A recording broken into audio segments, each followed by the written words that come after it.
Tim Middleton. I'm a BookNet project manager and retail liaison. And then we have Andrea Laxon is the data administrator at House of Anansi Press and Groundwood Books, where she mostly works with metadata, but has her hands in upkeeping the website and fielding audiobook queries. She's a graduate of the publishing program at Centennial College.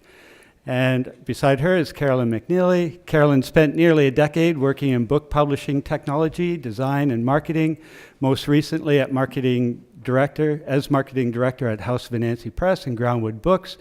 Recently, she undertook a career change and now works as a front-end web developer at TWG. So, and also I should say, Carolyn and I worked together at BookNet years ago now.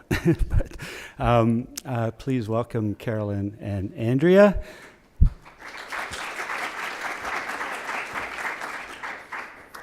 I'm going to start us off, and then we're just going to flip back and forth. So we'll come up here. So why Shopify for BookNet? Well, the thing that we love about Shopify at BookNet is that its focus is on small and medium-sized businesses.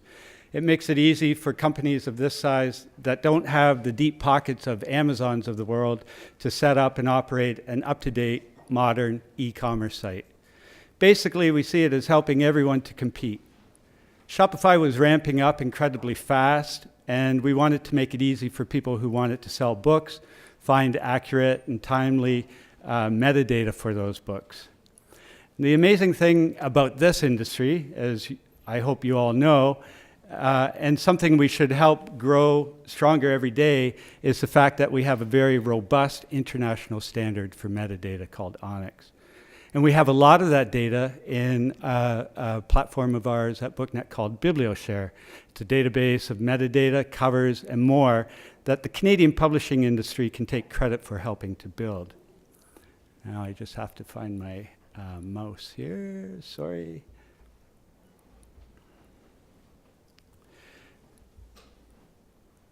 In their IPO registration, Shopify described itself as a built platform from the ground up to address the growing challenges facing merchants with the aim of making previously complex tasks simple.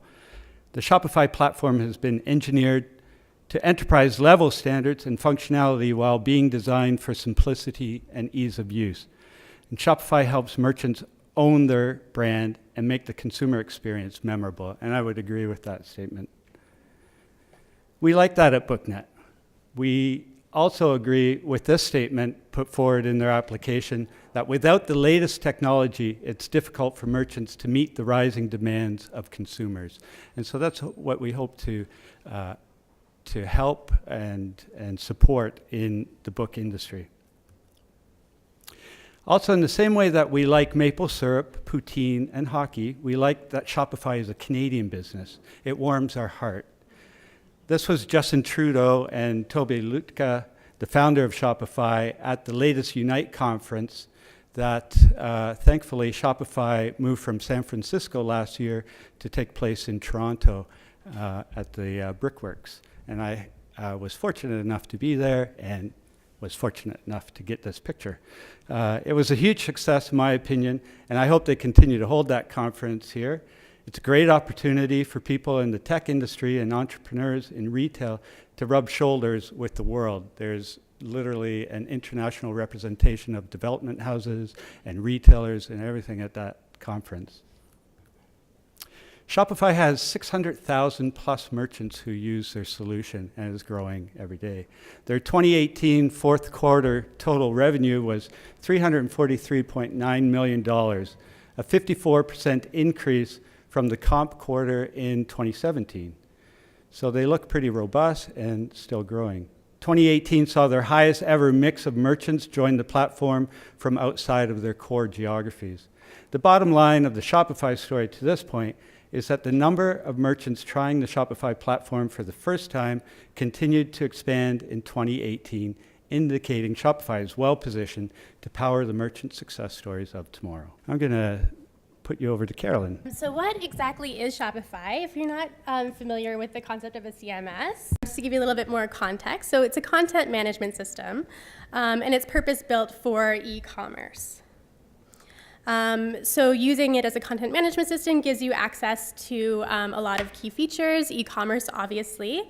Also you have static pages built into your site, handling for a blog, stock management, a checkout process, invoicing, shipping calculation, automated emails to let your customer know that the book is on its way, et cetera, et cetera. SEO built into the platform. You can do things like put your books on discount, create a discount code, discount individual products or categories of products. It calculates tax. It can calculate based on product types, so physical or digital, and also by region, so you can handle all the complicated tax rules that you have to focus on with Canada. There's a huge library of third-party apps and app developers to extend the functionality of your Shopify store. It has beautiful templates, both free ones that are from Shopify and also ones that you can purchase from designers and developers in their template marketplace. And there's a lot of resources for self-training and support. So there's like a Shopify University that you can access for free. There's a Skillshare class you can access for free. There's good customer service support. You can chat with somebody any time of the night or day, which I've done at the night, in the middle of the night, right before Black Friday. They also have like add-ons, so you can have a POS. So for example, you can, for like a very small fee, you can have a tool that'll allow you to run your own bookstore or sell books from like conferences or events, all using your Shopify store. And there's also something called the buy button, which I think is totally underrated. It's a little tool that allows you to kind of like make a purchasable product that can be embedded on any website. So if you have an author whose website gets a lot of traffic, you can just give them a little bit of code that they can drop into their website, and then they can have their own store with a cart on their site that totally runs through your site, and you handle all of the fulfillment and everything. And that's just like a little free way to like easily kind of improve your sales and things like that. So it's a great tool. It looks something like this. So this is not any Anansi stuff, so don't squint at it too much. It's just sort of a sample dashboard of like sort of what will greet you when you log in. So it makes the key information really accessible and easy to follow. Makes it really easy to manage your store. You can see right on the side, you can manage your orders, your products. You can see what's going on with your customers, and there's a really great reporting dashboard. Shopify plays nicely with Google Analytics, and you'll want to use that as well. But then just at a glance, you can see, for example, if a title is spiking today, and then maybe you can track it down to, oh, CBC did something, and maybe like there's some way that you can capitalize on that to continue to kind of drive those sales.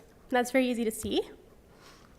And then this is just fun. So there's ways that you could use this for sure as well, but you can see at a glance what's actually happening on your store in that very moment, who's visiting your store from what part of the world, and things like that.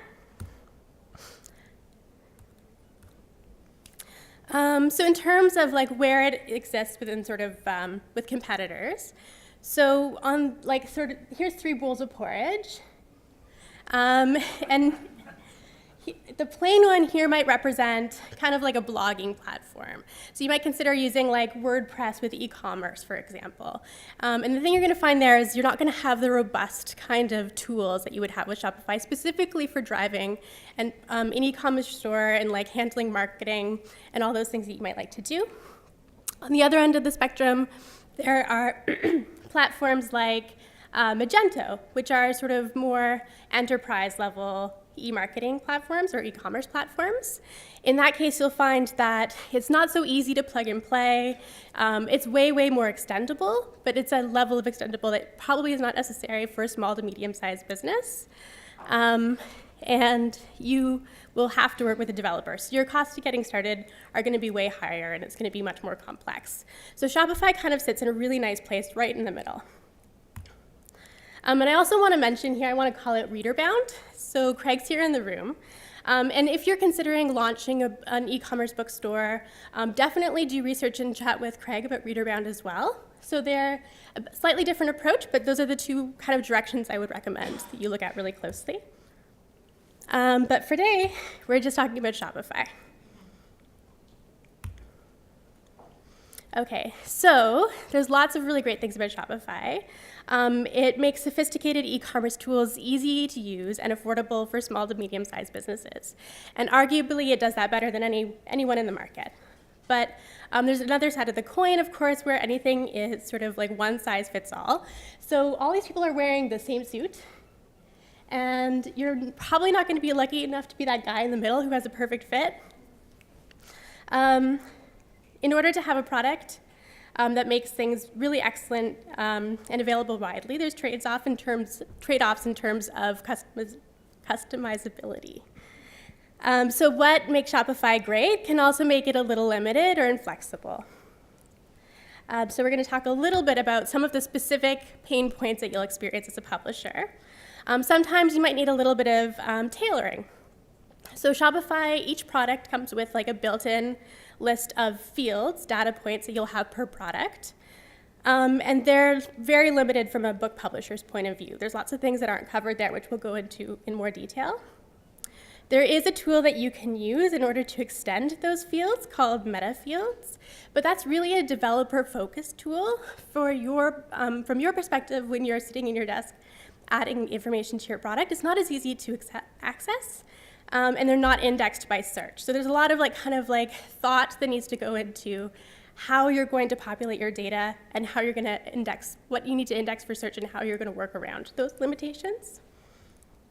So for example, an author or multiple authors isn't like kind of a concept that Shopify understands. And sometimes you need to be a little bit more creative.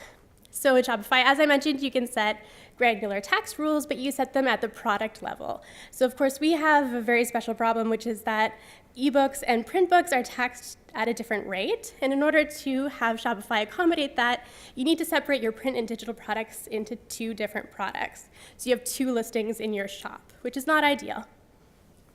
There's also no dedicated author pages. So if that was something that you really wanted to have as a function of your store, then you'd have to be really creative about how you're going to implement that. In terms of what it looks like for you. So if you look at your ebook store with the analogy of a house, Shopify isn't the whole picture by itself.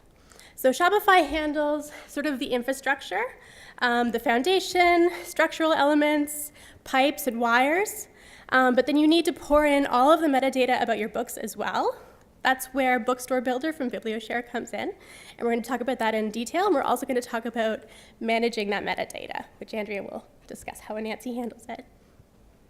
And then lastly, you have the front-end template. It's not enough just to put in metadata that Shopify doesn't natively handle. Even though there are a lot of templates that you can take advantage of, you're going to need to do the work to also expose those on the page. So the front end of your website, you can think of that as like the furniture, the cabinets, the appliances, the paint, and the siding.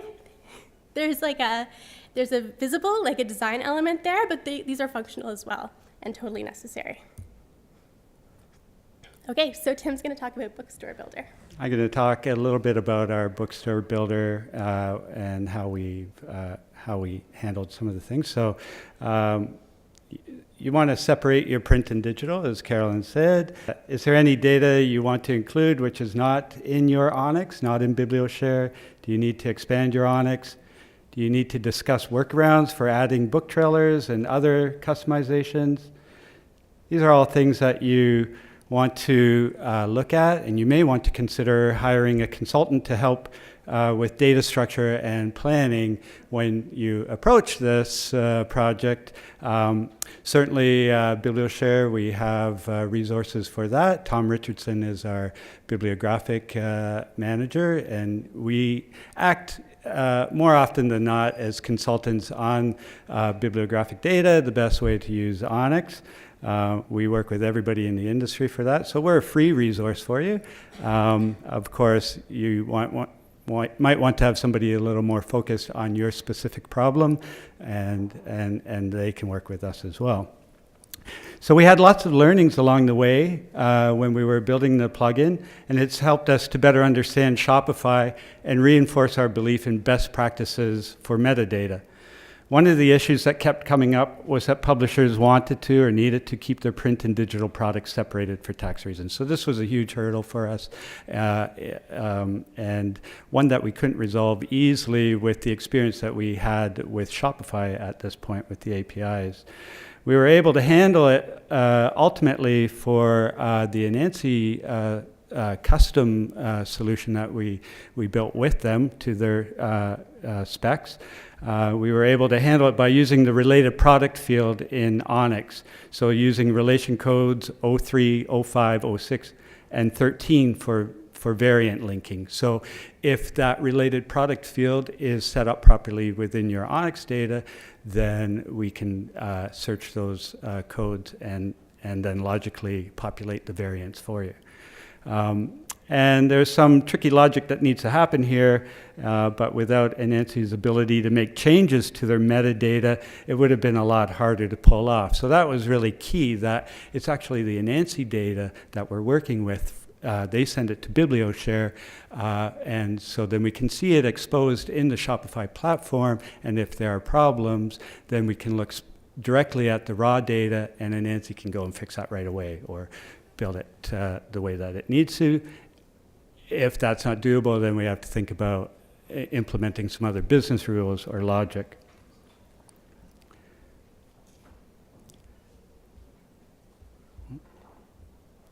So we put out the first version of our app, I'm going to say about 5 years ago. We didn't and haven't published it to the Shopify App Store. We've mainly promoted the app on our website and during conferences. We really wanted to get feedback on that plugin, and it just wasn't, we just weren't getting the kind of feedback that we needed just from having it available as a beta. So we never really thought that we could publish it, that there wasn't necessarily a need, that we didn't have all the answers yet. So it taught us a lot. We didn't know anything before trying to create our first app, our beta app. We still call it that, our beta app. We want people to play with it, tell us how it could be improved. We took what we knew about Onyx and we mapped it to what we had learned up to that point about the Shopify product object. We did we did get a lot of people requesting the app. We got requests from around the world, but that's a bit of a limiting factor for us for our data set, BiblioShare, in that we're pulling the data from BiblioShare. And really, BiblioShare is meant for the Canadian supply chain. We're a Canadian supply chain agency for English language. The data we get in BiblioShare is for the Canadian supply chain, and mainly for the English language side of publishing in Canada. That's our mandate, that's our job, that's what we do. Anyway, it seemed the publishing world was looking to reinvent their digital marketing around that time. Everybody was looking at rebuilding their e-commerce sites, so or upgrade their existing ones. And then House of Anansi, who was one of the first Canadian publishing houses that I'm aware of to embrace Shopify before our plugin was available, they went out on their own and had some custom development done with their metadata. And it was when they were thinking about their redevelopment that we got more involved with Shopify and had more learnings from that. They wanted their metadata in their pages. We want to help. It was a match made in heaven. So another issue that emerged during testing to make sure paper books and digital books were not getting added as variants to each other. So the good news was that the test was successful, but the title I used had a pretty good price point for the digital copy. So this was when I was testing, and I looked on the Shopify on my dev environment, and I saw the ebook. This was data coming from Anansi, was I think $3.99, and I thought, I'm going to go buy that book on the Anansi site right now. But when I went there, it was actually not $3.99. It was more like $9.99 or $16.95. I have a limit to what I'm willing to spend, but we were digging a little bit more, and we discovered that Anansi was using the field price effective, which price effective until, from, and until, and we weren't taking that field into consideration in our logic for the pricing. We were looking at the Canadian price code. So again, because it was Anansi data, they were able to make a quick change. They asked some of their vendors like Kobo, I think Amanda Lee will remember this, and they were able to make a quick change and started supplying price type qualifier. So on digital, from which we could pull the consumer price. So you can mark the price as consumer, and because it's a consumer-oriented site, we were able to expose that. And thanks to the lowly field of publishing status in Onyx, we were also able to meet the requirement to only pull in active and forthcoming titles. So that's what the site gets populated with, active and forthcoming. If the book's out of print, we will not load that to the site. If the book becomes out of print because we're loading deltas and we're updating the data automatically, we can remove a book from the site as well when it's gone out of print.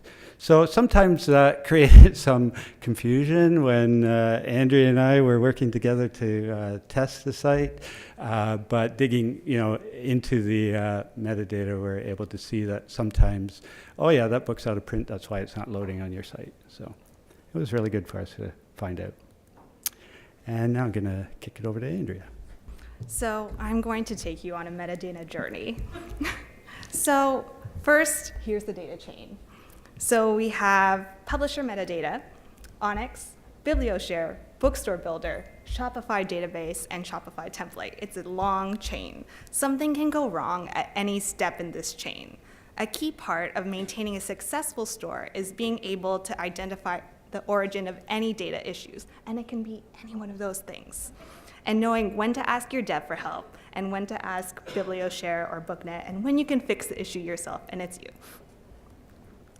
So this is where I input my metadata. It's in our metadata database that we use in-house called Acumen, and we're gonna follow Katerina Vermet's biography.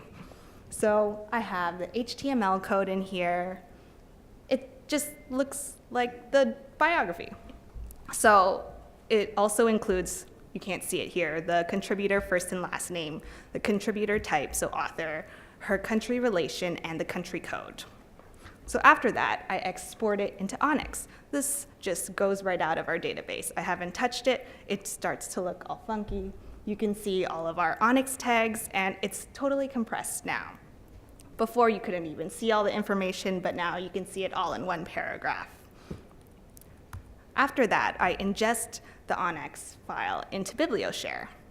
You can see all of the contributor information has made it in. If you look in that middle image, you can see all of the metadata from House of Anansi that I've put in and the BiblioShare information that goes out. I also like to use their Bibliomatic plugin because I can just see it like at a glance, and I just click the ISBN and you can tell all of the information's in. So then it goes to BiblioShare. After that, we use their Bookstore Builder. So this is when the metadata gets pulled back onto our site. Carolyn's made us a wonderful theme that shows us that our metadata has made it back onto our site. So this is River Woman, where I took Katerina's bio from, and it shows all of the metadata, the meta fields from BiblioShare that we populate onto our website and what metadata has been populated within them. So this is more of her theme. So you can see that the publication date has been populated. It's green. You can see the imprint has been populated and the height and everything has been populated, so it's great. And then right there is our biography. So it made it back onto our website. And then you need your code for your Shopify template. This is code that your front-end developer will write in order to display bibliographic data on the product page. It looks very scary to me. The first line, the if part, basically says, if there's any data in this data field, then execute the following code. Then we make a variable that will count how many times we will execute a loop. Then we print the contributor name and bio for as many contributors there are on a particular book.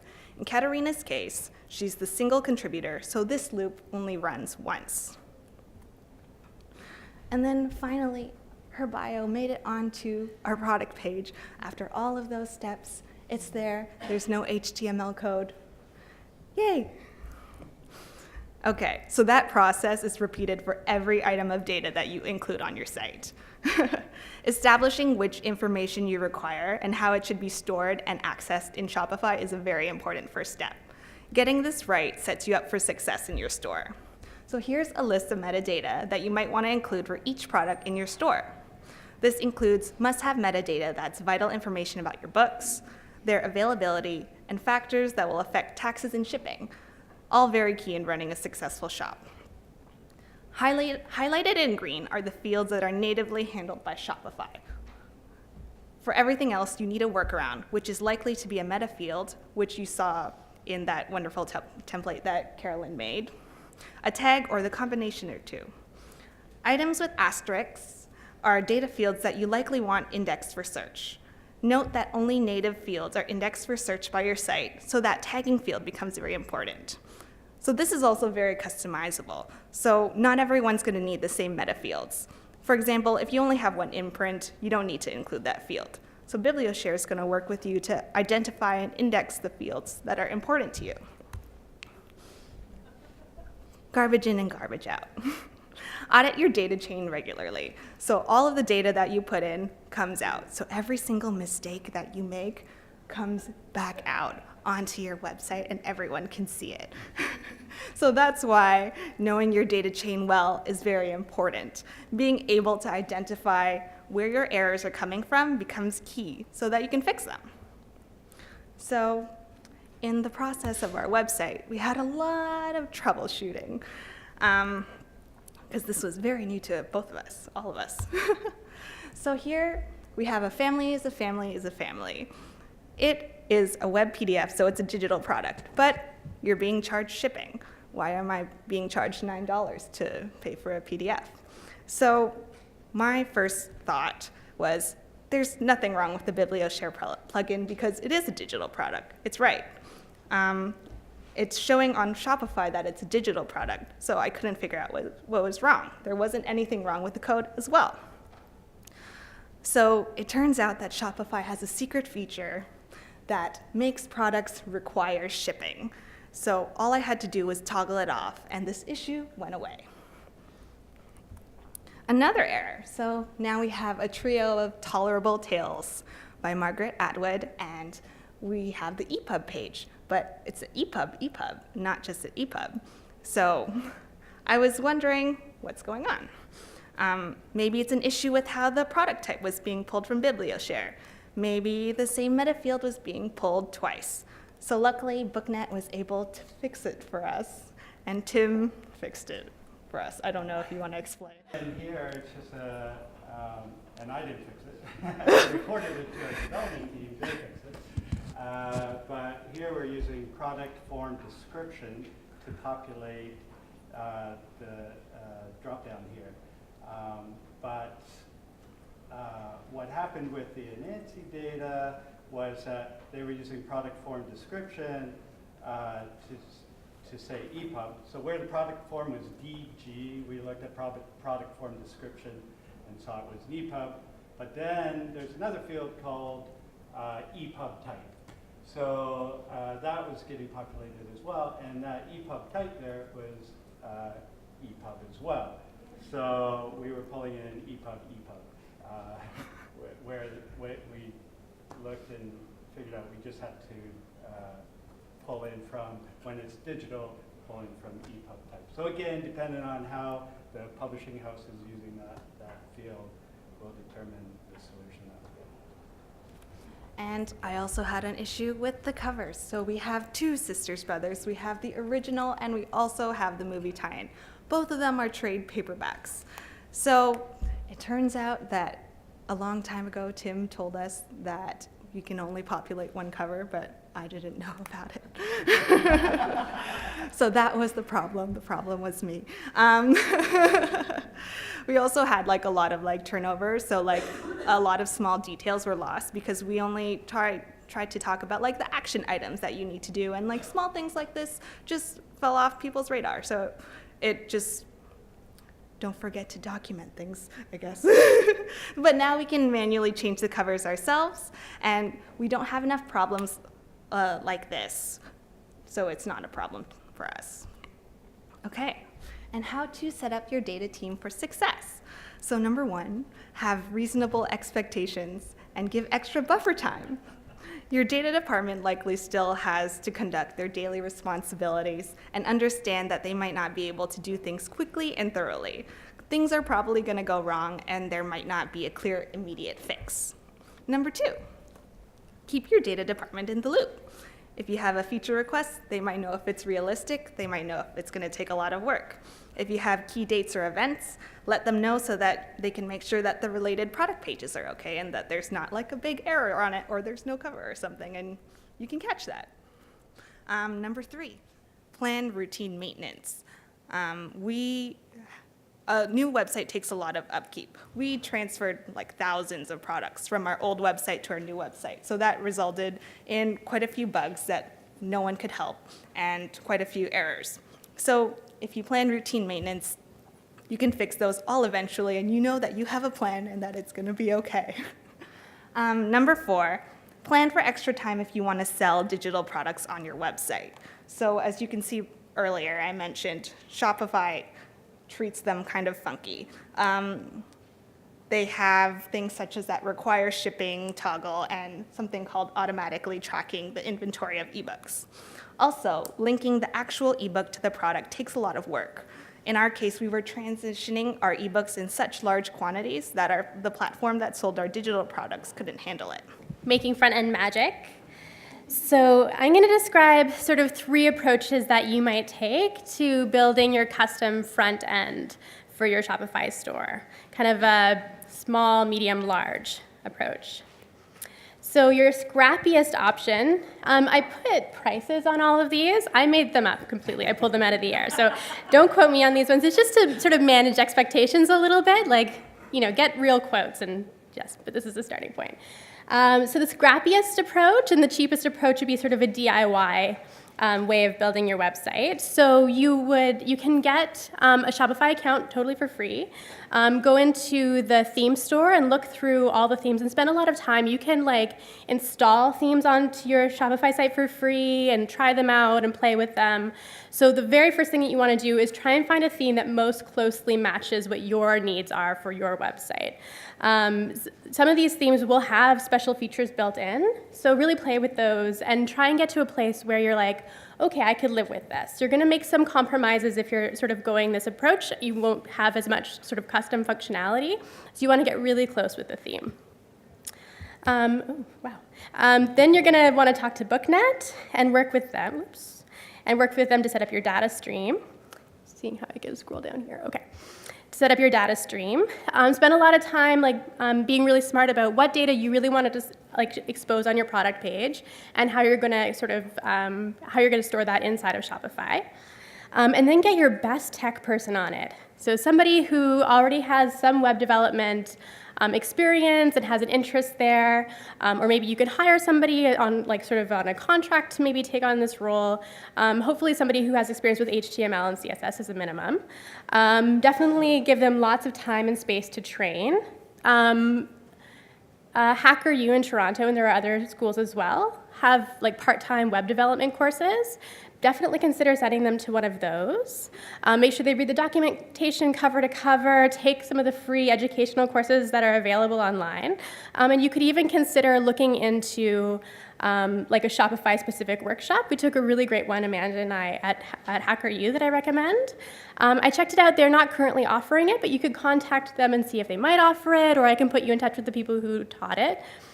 So at a minimum, you want this person to understand about sort of basically how to expose something onto the page, just basically how to put it up on the page with HTML, and basic functionality for Shopify's liquid scripting. So they want to know how to kind of display a field, how to have some basic conditional logic. So if this is not empty, then put it on the page. If this field says this, then show that. And also looping. So if there are 4 fields of this type, then display each one in order. That's sort of the minimum that they're going to want to know in order to have all of your metadata displayed on the page. And if you're going this route, also consider launching with a subset of your books. So if you don't already have a website that is has your entire backlist on sale, why not just start with your front list, maybe a few bestsellers, maybe a few books that you're taking to a conference or something like that, and work with that subset, and then you can grow from there. Okay, the medium route. So maybe working with a freelancer or a small agency. So in this case, nobody has to go to school. So you can find maybe a smaller agency or a freelancer by looking at coding boot camps. You can contact, sometimes they'll have a database of recent grads or grads who are freelancers, and you can sort of talk to them. Obviously a Google search. Shopify also has a database of partners of various sizes. So you'll need to do a little bit of research to find someone who would be a good fit. In this case, the person that you will hire will handle all that metadata exposure on the product page, which is sort of the minimum viable sort of customization that you need. And then they'll also be able to customize design and functionality for you. They'll probably work from an existing template and build it from there. They'll be able to offer advice and support. So look for somebody who's familiar with Shopify, who has e-commerce experience, who can give you advice and sort of will lead you in the right direction. And then there's the large option. If you are considering this option, then call me. In this case, you're looking for a bigger digital agency. It's going to be more of a holistic approach. So you can expect in this case somebody who's really specialized in e-commerce, who will really help you kind of know your business in some ways, know how to apply e-commerce practices to your business better than you can sort of know yourself. They'll offer greater support. There will likely be an early sort of fact-finding, research kind of layer, and there's going to be more customization, maybe a completely custom template built just for you. And then this is also the route you're going to want to go if you want to be more experimental with sort of custom features and functionality. For example, if you want to merge digital and print products, a bigger agency may be able to help you do that. If you want to have a system of automatically creating author pages, a bigger agency will have the resources to do that kind of thing for you. In either case, metadata is key. Garbage in, garbage out. That's going to be an ongoing process of taking care of your site. Get ready to support orders. We didn't talk at all about customer service, but anybody who is buying books directly from the publisher, you can't compete on price, but I think that you should make sure that you show that person that you appreciate the extra effort and expense that they've gone to support you. That's good customer support, good communication. Hey, this book is late. What can we do? Throwing some extra things in the package, making them feel appreciated. That little bit goes a long way. You're going to need to promote your site, obviously. Make sure that you have your entire marketing strategy in place. Be realistic with your expectations. And in terms of working with your freelancer or your agency, be really clear and detailed right from the beginning about what your wants or needs are. The more clearly you can articulate what you're looking for, the better match you're going to have, the more accurate your estimates are going to be, and the better result. Make sure you get references and work samples from anyone that you're going to work with. And be ready to educate any third party you're working with all the funny things about publishing. Weird tax rules and metadata, and you can't just display the author's name. You need to pull in these 8 different Onyx fields to figure that out. Because they're not going to, as much as we would like them to, they're not going to read the Onyx documentation cover to cover, even though we tried. And lastly, I want to say, and this is a big one, sorry, I'm definitely going the wrong way. Okay, love your BookNet. I have gone through the process of working, before BookNet's tool was available, of trying to work with someone to import metadata into a Shopify site, totally from scratch, someone with no context, and the expense and the effort were huge. The amount of love and care that BookNet puts into this tool and the resources they make available to us are just totally amazing, so be nice to them.